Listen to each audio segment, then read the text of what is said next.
আসসালামু আলাইকুম ভিউয়ার্স। আজ আপনাদের দেখাবো বগুড়ার মোহাম্মদ আলী হাসপাতাল। আর হাসপাতালটি সম্পর্কে আপনাদের দেব কিছু গুরুত্বপূর্ণ তথ্য। তাই আর দেরি না করে চলুন ভিডিওটি শুরু করা যাক। 250 শয্যা বিশিষ্ট মোহাম্মদ আলী হাসপাতালটি ঠনঠনিয়ার শেরপুর রোডে অবস্থিত। আপনাদের সুবিধাতে হাসপাতালটি জরুরি যোগাযোগের একটি মোবাইল নম্বর দেয়া হলো। এখানে বগুড়া সহ আশেপাশের এলাকার মানুষ প্রতিনিয়ত স্বাস্থ্যসেবা নিচ্ছে। তাছাড়া নিয়মিত ডাক্তার সাহেবরা রোগী দেখছে। এখানে জরুরি বিভাগ নামে একটি সেবা চালু আছে, যেখানে ডাক্তার 24 ঘন্টা জরুরি রোগীর সেবা দিয়ে যাচ্ছে। এই মোহাম্মদ আলী থেকেই হাসপাতালটির নামকরণ করা হয় 250 শয্যা বিশিষ্ট মোহাম্মদ আলী হাসপাতাল।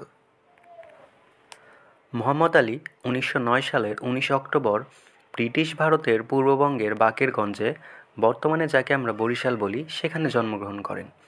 তিনি একটি অভিজাত ও ধনী পরিবারের জন্মগ্রহণ করেন, যারা ঐতিহ্যগতভাবে খুব কাছাকাছি ধনবাড়ির নবাব হিসেবে পরিচিত ছিলেন। মোহাম্মদ আলী বগুড়ায় বড় হয়েছেন। প্রথমে স্থানীয় হেস্টিংস হাউসে অধ্যয়ন করেন এবং তারপর কলকাতার স্থানীয় মাদ্রাসায় শিক্ষালাভ করেন।